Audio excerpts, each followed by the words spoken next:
영주 출신으로 고향을 떠나서 맹활약 중인 자랑스러운 영주인을 만나보는 시간입니다. 기후위기 대응이 중요하다는 것은 모든 분들이 요즘 잘 알고 계시죠? 제12대 기상청장을 지내시고 현재는 지구를 위한 강의를 하시는 남재철 전 기상청장님을 모시고 이야기 들어보도록 하겠습니다. 안녕하세요. 예, 안녕하세요. 방금 소개받은 남재철입니다. 네, 일단 이렇게 저희 스튜디오에 직접 와주셔서 너무 감사드립니다. 아이고, 영광입니다. 네. 어떻게 제가 뭐라고 불러야 될지 호칭을 고민이 됩니다. 왜냐하면 현재는 또 교수님으로 네 기상이변의 중요성을 알리고 계시거든요. 예, 뭐 그런데 지금 영주에 있는 그 뭐 친구들이라든가 많은 사람들은 기상청장 했을 때를 많이 기억하는 것 같아요. 알겠습니다. 지금은 뭐 이렇게 학교에서 강의를 하고 있지만 네네네. 연구 교수로 있었어요.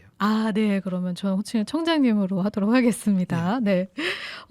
그러면 이제 교수님으로서 이제 기상이변의 중요성도 알리고 있고 또 이제 경고를 많이 해 주시고 계시는데 지금의 기상이변 어떤 상황이라고 봐야 될까요? 예, 기상이변은 기후변화에 의해서 생기는데요. 우리가 화석연료를 쓰면서 온실가스, 이산화탄소가 배출되면서 지구 온난화가 일어납니다. 네. 이로 인해서 갖가지의 기상이변, 우리가 한 번도 경험해 보지 못한 폭염이라든가 태풍, 가뭄, 홍수 이런 것들의 자연재해가 발생하고 있습니다. 이로 인해서 수많은 재산과 인명피해가 발생하는 것이죠.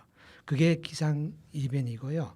아마 영주 시민들도 기억하시겠습니다. 작년에 울진 삼척 산불 엄청난 거잖아요. 그것도 네. 기상이변의 영향입니다. 네. 그리고 금년에 예천에 그 산사태가 일어나서 많은 분들이 안타깝게 목숨을 잃으신 이런 것들을 생생하게 기억하고 있을 겁니다. 네, 맞습니다. 그리고 서울대학교 농림생명과학대 특임 교수를 맡고 계시는데 이 농업이라는 게 기상이변하고 아주 밀접하게 관련되어 있잖아요. 그럼요. 예. 우리 농업은 기후에 의존성이 강한 산업입니다. 기후 변화가 일어나서 농업의 생산성이 떨어지고 품질이 떨어지는 이런 일이 다변사로 발생하고 있습니다. 네. 특히 기후가 좋아야만 우리가 농사가 잘 되는 거기 때문에 기후 변화에 대해서 더 어떤 산업보다 농업에 관심이 많습니다.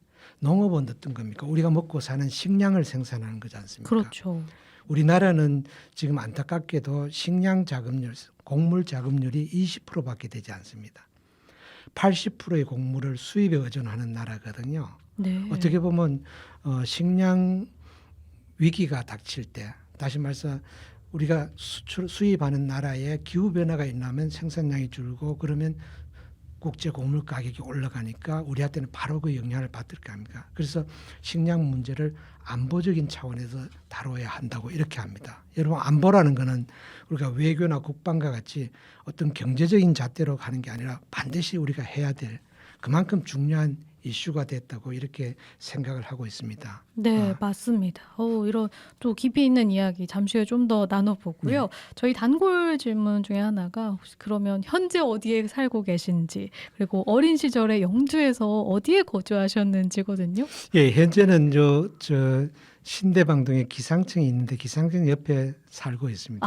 예, 학교도 서울대도 가깝고 이래가지고 네. 참 땅이 좋고 뭐 기상청에 30년 제가 공직을 했었고요.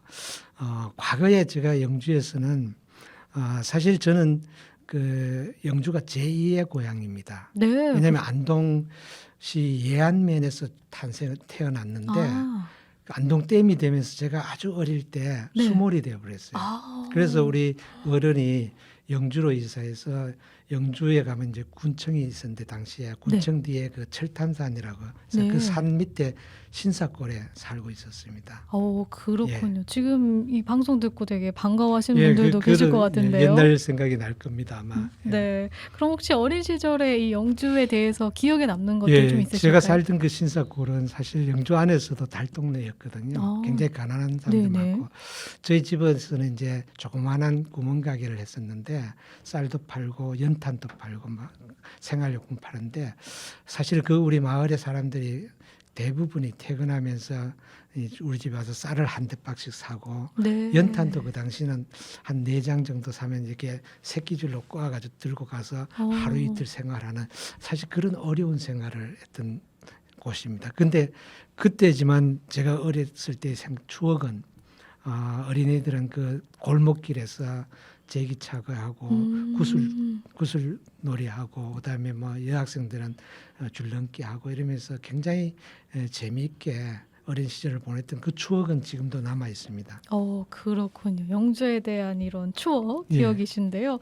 그럼 이후에 이제 그 잘하시고 서울대학교로 진학하시면서 전공을 농업으로 선택을 하셨거든요. 예. 어떻게 뭐 특별한 이유가 있으셨나요? 예, 제가 그 어릴 때 그 시골에서 굉장히 참 어렵게 가난하게 살았다는 생각이 들어요. 네. 그때만 해도 우리나라에서는 식량 자급이 안 돼서 네. 봄이 되면 보릿고개라고 있었습니다. 그렇죠. 식량이 부족하는. 그래서 사실 그 당시에 어렴풋이난 추억이지만 맛있는 쌀밥, 이밥이라 그랬습니다. 쌀밥을 맛있게 많이 먹는 게 어쩌면 그 소원이었을 수도 있는 그런 생각이 있었고요. 네. 또 많은 사람들이 굶은 사람이나 어렵게 살았기 때문에 훌륭한 농학자가 돼서 우리 국민들한테 진짜 배불리 밥 먹일 수 있는 그런데 조금이나 기여하겠다는 그 생각으로 서울 농대를 지망을 했습니다. 그렇군요. 아, 예. 역시 그 살아오신 것과 밀접한 관련이 있었군요. 예. 그런데 진로는 이 농업이 아니라 정확히는 기상을 선택을 하시게 됩니다. 기상청에 이제 가신 예. 거잖아요. 어떻게 그렇게 되신 그게 거죠? 바로 기후변화와 관련된 건데요. 사실 70년대만 해도 우리나라는 식량 자급을 위해서 정부에서 농업에 투자를 많이 했습니다. 그래서 우리가 기적의 벼라고 하는 통일벼를 개발을 했어요. 그 통일벼는 일반 벼보다 생산량이 2배나 돼가지고 일격에 우리가 자급을 이뤘었습니다. 네, 기억이 납니다. 근데 제가 대학에 들어갔던 79년, 80년도에 기후변화에 있던 냉해라고 하는 피해가 기상재해가 일어나서 네. 생산량이 반으로 줄어들어서 국가적인 위기를 닥쳤습니다. 네, 그때 네. 그 통일벼를 개발하신 교수님께서 강의 시간에 네. 여러분 중에 누군가가 기후변화와 농업기상하는 전문가가 나오면 우리나라 최초여야 되고 가장 큰 역할을 할 거다. 제가 손을 들고 대학원을 기상학과를 갔습니다.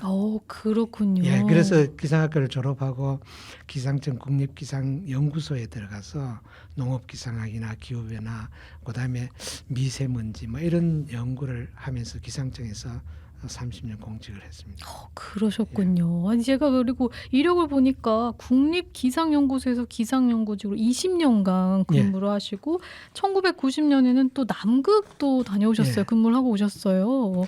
예, 기상연구소에서 매년 한 명씩 남극 세종기시 파견을 갔었습니다. 네. 세종기지는 1988년도에 만들어져서 제가 90년도에 차출이 돼가지고 그 당시 굉장히 미지의 그 어려운 곳이었는데 열악한 곳이었는데 가서 1년간 기상요원으로 지원을 하면서 보냈던 그런 기억이 있습니다. 그렇군요. 아니 예. 저 일단은 남극 가보고 싶은데요. 네, 네. 그렇죠. 네. 네. 다녀오신 게 약간 부럽기도 하면서 또 일하고 오셨으니까 그때 이제 가셨던 남극의 모습과 예. 지금의 모습도 많이 다를 것 그럼요. 같거든요. 어떻게 보세요? 그때는 가는 자체도 어려워서 보통 한 달 보름 뭐 이렇게 걸리는 정도의 여행으로 해서 갔었던 네네. 시절이었습니다.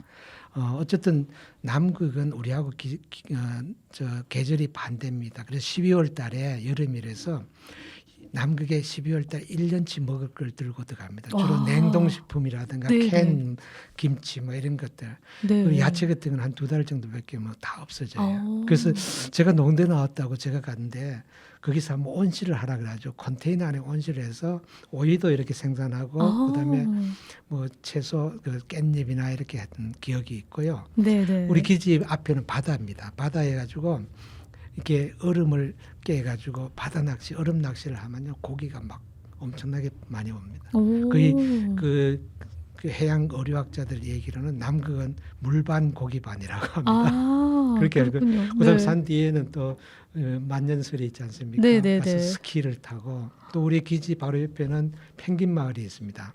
그래서 시간이 나면 펭귄 마을에 가서 펭귄이나 물개와 같이 이렇게 대화도 나누면서 정말 아름다운 그런 추억을 가진 그런 계기였습니다. 갔다 와서는 또 여러 많은 사람들이 관심이 있어서 방송에도 좀 얘기도 나가고 그다음에 강연도 하고 이래가지고 어쩌면 제가 기상청에서 좀 이렇게 두각을 나타낼 수 있는 하나의 계기도 됐던 좋은 경험이었습니다. 아 그렇군요. 아 너무 좋은 이제 경험들 생생하게 말씀해 주셨는데 그런데 사실 지금은 이런 기후 변화로 인해서 많이 뭐 남극의 빙하가 많이 녹았다 뭐 이런 소식을 많이 듣고 있거든요. 그러면 네. 그래서 앞으로 기후 변화를 위해서 모두가 다 같이 좀 노력을 해야 될 것 같은데 인식 변화 국민들의 인식 변화도 중요할 거고요. 그거에 또 일조를 하고 계세요. 기후 변화나 또 농업에 대한 강의도 진행을 하고 계시잖아요. 현장에서 반응이 좀 궁금합니다.